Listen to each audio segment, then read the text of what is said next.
Right, well, normally when I talk about my books, I talk to people who have no idea about maxillofacial reconstruction. Everything they know from reading my books.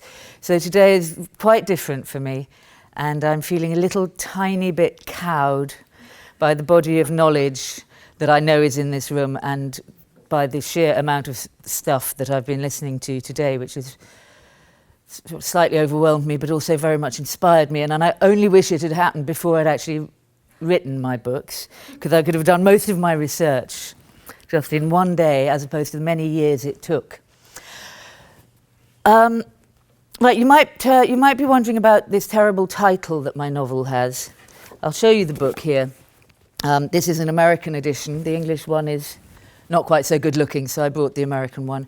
My dear, I wanted to tell you, people think it's a sort of soppy romance. And it is, but it's not just a soppy romance. It's a soppy romance with maxillofacial reconstructive surgery, which puts a slightly different edge on things. The title is taken from one of the field postcards that wounded soldiers were given to fill in the casualty clearing stations on the Western Front. Now, I'm actually going to go back a little in the history of the book. I'm not an academic, you may have noticed. I don't have notes, I don't have pictures, I'm not going to be giving any statistics or anything that is necessarily factually true. I deal in history, which is whatever a person with a clear intelligence chooses to make it, and as we know, different for different people. And more to the point, I deal in fictional reality, which is different from real reality because it has to make sense. So I was thinking what I would do, as I'm not an academic, I'm a storyteller, I'm going to tell you a story. I'm going to tell you the story of these two books. And to do that, I have to go straight back to my grandmother. Now, this afternoon, I was in the museum looking at that lovely exhibition. And in the lovely exhibition, I saw something that I've never seen before and that I didn't even know still existed, which were those plaster casts of the wounded faces. Now, I've always known about them because it was one of the things that my grandmother did. My grandmother was quite an extraordinary woman, and she was the youngest of 11 children. She was orphaned by the age of 6, and at the age of 19, when she left school, one of her uncles said to her, "You can come and live with me in the countryside, you can mend the china and you won't get into trouble."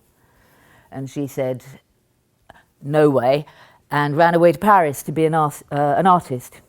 She went to art school, she studied with Rodin and various other people, and she decided to become a sculptor. She came back to London, she studied at the Slade under Henry Tonks. You begin to see why I'm talking about my grandmother. She married Captain Scott of the Antarctic, who some of you may have heard of, the English at least, who, as you probably know, got to the South Pole but died. So then she was left alone in London, a professional artist, a portrait artist with a small son, a widow. Along comes the First World War. Tonks says, "You need something to do." She was working in the Ministry of Pensions. He says, no, this is more interesting. So she ended up in Sidcup, taking plaster casts of the faces of the wounded soldiers. And you all know why those casts were taken. Anyway, so I was delighted this afternoon. I've seen them before in the Val de Grâce in Paris, but I've never seen these ones, which apparently were in Australia, and they've got copies. So I was able to look at them and think, she might have done one of those. Anyway, I'm also going to read to you because I'm better on the page than I am making things up as I go along. And it occurred to me I could read to you the bit in this book where my wounded hero, whose name is Riley. The reason why his name is Riley, those of you who are very familiar with the Gillies archive, hands up if you're familiar with the Gillies archive. Right, well, there was a chap called Corporal Riley, William Riley, who lost most of the bottom half of his face. And he was not that young, he was in his 30s. He was a sanitary corporal, which basically meant he dealt with everything revolting. And he was phenomenally handsome. And as you see him going through his various operations, he had the double pedicled overhead flap slung underneath the reconstructed jaw. But the top of his face is always absolutely fine. And then below, it's chaos. And then it's all the various stages of chaos that had to be gone through to recreate something that was... Well, the problem is, with Riley, we don't know how it was in the end. We have all these photographs with his face getting better and worse again and a bit better, and his eyes getting sort of deeper and darker in every photograph.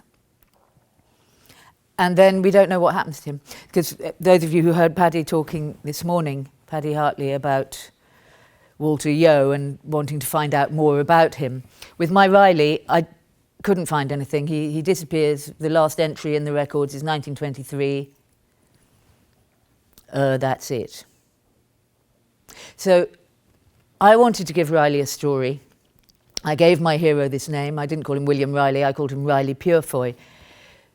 Because at the same time as you want to honour the patients, and I don't mean in any disrespect to the surgeons, but my particular feeling was that I wanted to honour those men who were there endlessly, so often, for such a long time, having more... I mean, there was a guy who had 50 operations and celebrated... What was his name? Jock.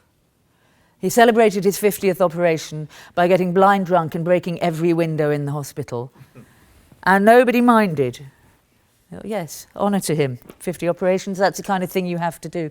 So thinking about those men and them being individuals, they're human beings, and so much science is applied to them, but they're human beings. They're human beings who until 5 minutes before were fighting the war, were young, strong, tough, adrenaline-driven men who had left their lives or been dragged out of their lives, shoved into the middle of this monumental war, and they were it. They were the soldiers, the warriors, the heroes. Then a bullet, a bomb, whatever it might be, a shell. Suddenly they're to lie down while other men start doing things to them in the most intimate and peculiar and extreme way. This surgery is on the one hand so disgusting and on the other so miraculous. And this territory where one human being has to go through this stuff, which is disgusting, miraculous, physical, emotional, terrifying, hopeful, all at once. So I really wanted, as well as honouring the surgeons and the nurses, I really wanted to look at the men who had it all done to them. So I went to an exhibition at the Wellcome Foundation in London. Oh no, hang on, I'm leaping ahead. I wrote my grandmother's biography. She had this extraordinarily interesting life, full of stuff. One little tiny aspect of it was when her old art teacher said, hey, come down to Sidcup and help the surgeons. They need artists. And she went and did that. So when I was researching the book, I went down to Sidcup. I met Andrew Bamsey. I'm going to tell him how his ears were burning today. He seems to come up in half the conversations. And he was phenomenally welcoming and helpful and informative and well-informed, and directed me to whatever I wanted to see. And I saw those photographs, and I was quite young then, I was probably only about 30, and I saw those photos for the first time of these men that we now sort of know by name of Vicarage and Yeo and Spreckley and Blight, and for me, Riley, simply because, you know, I was a young person and he was unbelievably handsome and unbelievably tragic, and that, you know, works for me anyway. So I also knew that as the book I was working on then was my first book, I would not be able to do them justice. I wasn't a good enough writer, I wasn't experienced, I was writing something else, but I never forgot it. Next time I saw one of those pictures, one of those photos, was 20 years later at the Wellcome Trust. They had an exhibition, however many years ago it was, called War and Medicine. I dare say some of you will have seen it. And there was a photo of, and his name has now escaped me, one with a great big nose. And that was there. And in the cabinet opposite it was a little brown postcard. Looks like it's made of brown paper for wrapping a parcel in, and printed on it, in not very good quality printing, wartime standards, was a sort of fill in the gap, tick the box form letter, which said, "My dear blank," you fill in mother, Bessie, whatever it might be. "My dear, I wanted to tell you before any telegram arrives that I have received a slight, severe, delete as applicable, wound in my," and you fill it in. So I was looking at that face of the wounded soldier, half missing, and looking at this empty postcard and thinking, there is a man who physically will not be able to speak because his face has been so mangled, and here is a postcard that has not been filled in. The story there is still to be told. And then that phrase came to me that people always use, "Oh, Daddy never talked about the war. Uncle John, something happened, I don't know, he never talked about it." I think, well, sometimes people don't talk because it hurts too much, and sometimes they don't talk because they don't want to upset you, and sometimes they don't talk because they've got no tongue. And sometimes all those things are going on at the same time. And it seemed to me very much an aspect of the First War that what the soldiers were protecting, you know, tea in the gardens at Grantchester and the lovely girls in their white dresses and so on, was precisely what would be polluted by them talking about what they were going through. If you're living the living hell of the trenches of the Western Front, or, I mean, that was my area, could have been any of the other fronts, you're not going to go home and tell the beautiful girl who you're trying to protect from all that nightmare all about exactly what a nightmare it was. So you get this division, and you get a succession of untold stories. And people would say to me, "Oh, why are you writing about the First World War?" And I, you know, it's not like it hasn't been written about before, by people who were there, for example, and by, you know, magnificent writers of many cultures. And the fact is, I didn't want to write about the First World War. I had nothing to say about the First World War. Why would I? But what I did have something to say about was the putting together again of very, very damaged men. This is something I know a little bit about.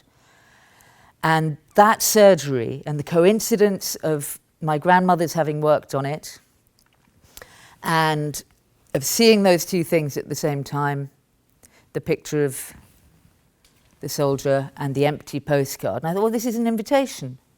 Because what would you do? You look like this man with no face. You're given this postcard. You're 19 years old, sitting in the mud somewhere, dripping with other people's brains, and you're given this postcard, and you're to fill it in and send it to your mother. "My dear Mum, I have received a serious wound in my face." Well, you're not going to say that, are you? You're going to say, "My dear Mum, I have received a slight wound in my stiff upper lip, and everything will be absolutely fine." And then you probably go off and shoot yourself. Only you can't, because nobody will let you, and then you have to just live a phenomenally difficult life, however it comes to you, however you suffer, whether you survive. It's going to be tough. It's going to be a demanding life. So I thought, right, well, that postcard is asking someone to write a story on it. I will write a story on it. And that's where I got the title from, "My Dear, I Wanted to Tell You." It was only afterwards that I realised it sounded like a Mills and Boon. It sounded like one of those very flaky, soppy books. People send each other letters and everything. Right, okay, so I'm going to read you a bit. I thought I might read you the bit where when my grandmother turns up and takes a cast of his face. But I only thought of that about 2 minutes ago. But hang on, I seem to be in the right chapter. So if I can find it before it gets like an embarrassingly long. Oh, yes, Gillies arrives. No, I can't find it. All right, I'll read you another bit. I will read you the bit where our hero, Riley Purefoy, had a bit of a mentor, an older soldier, a man from Wigan in Lancashire called Ainsworth, and Ainsworth died, and Riley was very upset. So after the war, on one of his first outings from Sidcup, bearing his newly, vaguely healed face, he goes up to Wigan to see Jack Ainsworth's widow, because he wants to talk to her. He can sort of talk. Anyway, so there's lots of children. There's Sybil, is the widow of Jack Ainsworth, and there's the landlord of the Swan, where Riley earlier had a slight altercation with the barman. Mr. Sutton from the Swan joined them for supper and told stories of Jack's boyhood and their times together at the railway coach builders. Sybil gave Riley his food beforehand on his own, and he thanked her for the courtesy. The children stared. They warmed up after Riley sketched each of them in his notebook and tore the pictures out to give to them. Young Annie was very like her father. "It's very good," she said. "It looks just like me." She looked at him. "But I can't see what you look like. Why have you your scarf on at supper?" Sybil didn't tell her to hush. Riley put his finger up to ask them to wait a moment and scribbled a note. She read it out loud. "I was hurt badly at the Battle of Passchendaele. Oh yes, I know that one. And now my face is very frightening, so I cover it up." She stared over at him. "Is it really, really frightening?" He nodded. "Is that why you don't talk?" He nodded. "Have you not got a mouth anymore?" He kind of shrugged. "Can I see?" "Annie!" cried her sister. Little Arthur stared, agog with appalled hope. Sybil was silent, watching. Mr. Sutton said, "Oh, dear God." Annie turned again and said, "Don't swear, Uncle." "Then can I see?" she asked again. Her face was kind and curious. Riley looked at Sybil. "It's up to you," she said. "You can't shelter the little ones too much." He looked pensively at Annie, 8 years old, her father's daughter. Then he wrote, "If it gives you nightmares, you can come and kick me in the morning. And remember, I have a very pretty heart." She read it out and laughed and settled down to stare at him. The others were motionless, except for Mr. Sutton, who started refilling his pipe. Alice looked at the table. Riley unwrapped his face. Silence of anticipation. There, my half-healed face naked in a room of strangers. Such handsome eyes, thought Sybil. The expression in those eyes, the fear, the apologetic concern for the feelings of those looking, the expectation of revulsion, filled her with tenderness towards him. The eyes transfixed her before she saw the rail of scars, the crooked, still swollen jawline, the strange rebuilt mouth. Poor lad, thought Mr. Sutton. Dear God, no wonder Bert dropped a glass. "Ugh!" cried Arthur, fascinated, and only 6. Alice shushed him and would not look. Little Sybil's mouth was wobbling. Riley glanced at her sadly, and Alice smiled at him with a tiny gulp and took her out into the kitchen. They could hear as she started to howl. "That is quite scary," said Annie in an observational tone. She squinted at it and moved round to look at it from the side.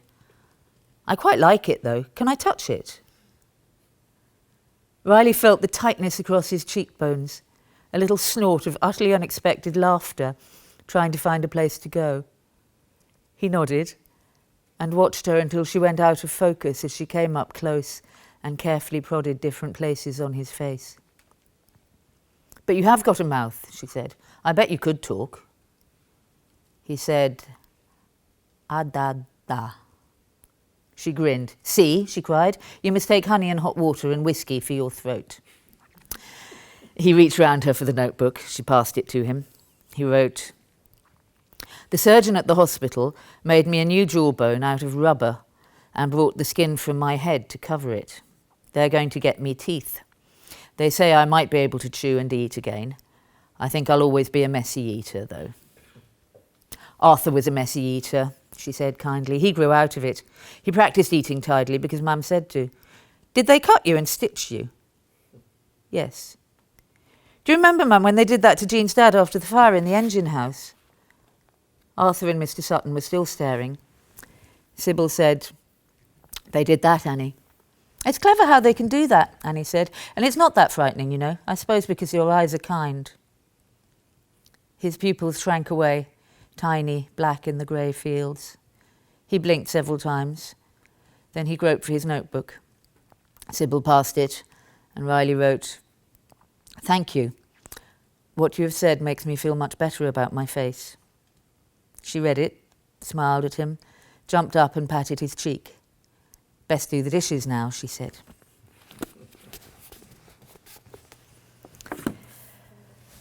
That bit still makes me cry. Are any of you crying? Why not, you hardened professionals? We should all be crying all the time. I realise I'm going to sleep like a baby tonight because of the... Even now, after all these years of working in this area and thinking about these people, a day like today where you have so many different angles coming at it, if you see what I mean, it's very, very strong and intense. Now, I could read you another bit if you wanted. Shall I read a bit more? I've got a bit that I've never read before. It's from the sequel. Right, okay, so My Dear, I Wanted to Tell You, set during the war. I don't really like crises very much. I mean, those films which are all about the car chase, I'm not interested in the car chase. I'm interested in what happens when you come home after the car chase and your wife's not talking to you. I'm interested in what happens to the, you know, the minion's family relationships after he's been, you know, attacked by somebody else's gangsters. So I like a nice aftermath and a bit of the healing and so forth. So when I finished this book, which I thought was just going to be a novel, it became apparent that it really wasn't, that I need, you know, there was a lot more. You know, yes, you have your surgery and it's basically successful. Yippee, the end. No. So this book is set in, I mean, this book takes up about 15 years. This is just 1 year. This is 1919. This is when Riley comes home to his beloved, Nadine, and his superior officer, Peter, who lives very near Sidcup. And the war has turned him into a Homer-obsessed alcoholic. He has a very beautiful wife, Julia, and this is a sort of underplot, which is... Yes, but there was one of the ways that the young soldiers on the front would occasionally attempt to swing the lead, i.e. get out of duty. And they could go and sort of attempt to buy various germs and things off people in the hospitals and the casualty clearing stations. But one of the things which seemed like a bright idea was to inject yourself with paraffin wax. Because if you injected paraffin wax into sort of your legs or wherever it might be, you would get a particularly horrid running sore, and the doctors wouldn't know what it was. And in fact, neither did you, because if you had known, you wouldn't have done it, because it causes a kind of a cancer called a paraffinoma, a sort of cancerous type. Anyway, at the same time as they were doing that on the front lines, there was a lady called Gladys Deacon, who was the mistress of the Duke of Marlborough. And she was a famous beauty. She was really sort of marvellous looking and quite statuesque. And but she wanted to be perfect.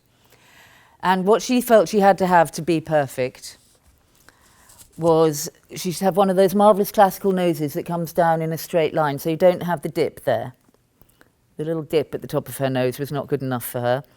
She wanted a complete straight line. So she hired a professor of aesthetics from the Sorbonne and went with him around the Louvre, identifying the perfect noses and having him measure them so that he could then create the perfect profile for her by injecting paraffin wax under her skin.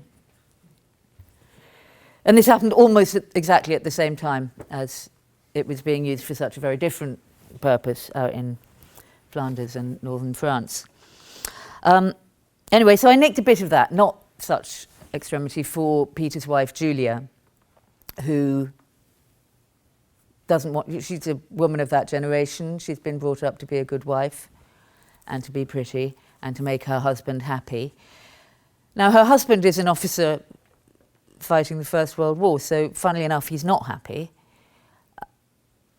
But she feels that it is her job to make him happy. And so her particular psychotic reaction is to feel that it's all her fault. And if only she was a better wife, he would not be miserable. She's not quite got the imagination to understand that fighting a war and losing men and living with death and destruction in such a phenomenally damaging way is what's making him happy.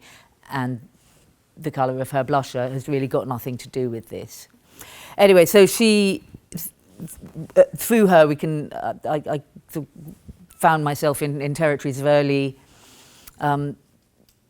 cosmetic surgery, if you like, which was developing at the same time. Chemical face peels, all that kind of thing that we're now being told is normal and required.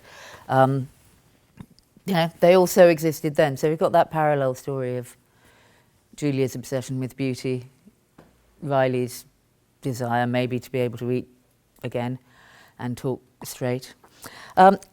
Anyway, so here they are, they come back, and I'm going to read you the nearest that the book gets to a dirty bit, because I think you all need livening up on a Friday night. It's not dirty at all, don't worry. It's very, very psychological and anthropological. Right, so they've just got married.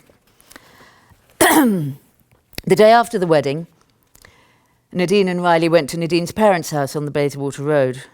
Oh, hang on, that's the wrong bit. No, that's not the dirty bit, that's where they go and see the in-laws. Oh, here we go.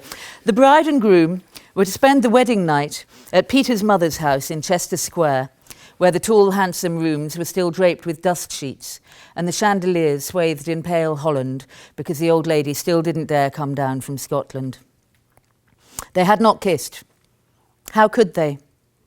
Through the long, quiet winter of 1918 to 19 at Lock Hill, Nadine, so jumpy and tender, crop-headed, and he, damaged, had taken long walks with their arms around each other, spent long days curled up together on the chintz sofa, and failed over and over to go to bed at all because they could not go to bed together and did not want to part.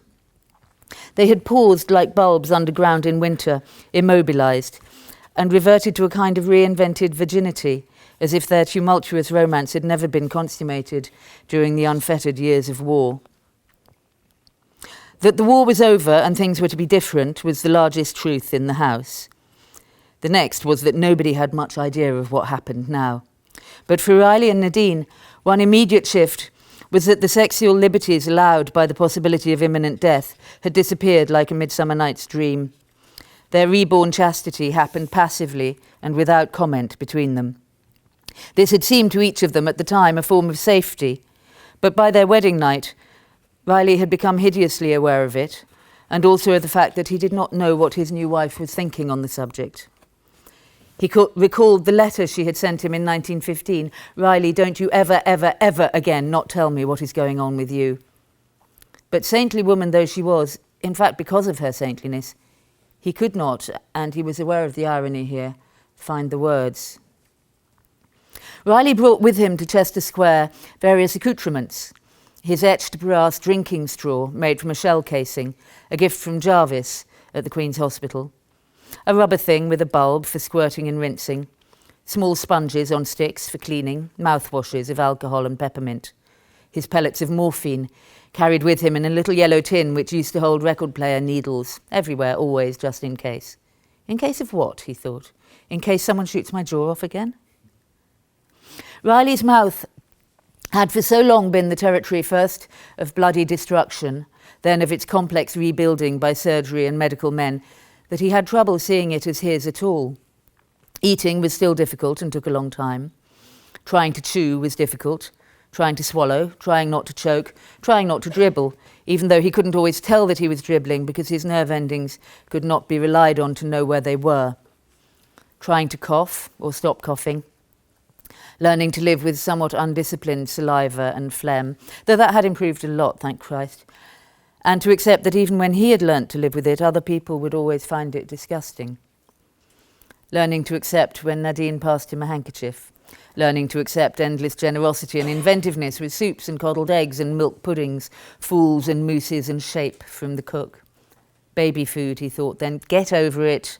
And he was getting over it. He still did not dare eat with others. The embarrassment of some strangers, the inappropriate concerns of others, Nadine's careful, developed calmness, all exhausted him. But worse in its way was his own requirement of himself that he calmly ignore the food. At times he was afraid of his own breath, of stagnant saliva, of deadened, unresponsive lips, of his medicalised mouth in the normal world. He would clean it fanatically. He would lapse into silence sometimes for several days, knowing that speaking was exercising and he should do it. At times during the winter, after their reunion and before their wedding, he had not known what he had to offer her. "Have a sandwich," he said to Nadine. Egg and cress, he thought Rose made them specially because they're soft. He knew it was courtesy and affection, but in his longing for normality he couldn't help feeling it as controlling, as singling him out. Oh, it's not the kindness of the response that singles you out, Riley. It's the damage itself. He was so grateful. He was getting tired of being grateful, but he was grateful. Nadine, perched on the corner of a sofa, half unfurled from its covering, took a little white triangle. He knew she didn't like eating in front of him either, though he pretended he didn't, hoping that she would get over it. It was another thing he had to be gracious about. They each drank a little whiskey and were silent. He was terribly happy. Look at her, with her yellow eyes and her sideways smile. But it's our wedding night. He didn't want to put it into words. Oh, the irony. If he could speak clearly, there would be no need to say anything. If my mouth was normal, I wouldn't have to speak. I could just act. He looked at her, and in his mind his look became a caress, a touch, an invitation, a demand. How could he follow up such a look? How could she respond to it? He looked away. Nadine, as nervous as him, stood suddenly and said, "Well," cheerfully, smiled at him and started for the door. He stood too, wondering whether he would follow or wait. He didn't know. He went out into the hall, and as she reached the landing, she looked back at him and said briskly, "It doesn't matter, you know." He, who knew her so well, did not know what she meant by it. It doesn't matter. Of course it bloody matters. It does get a little bit dirtier than that, but I'm embarrassed now.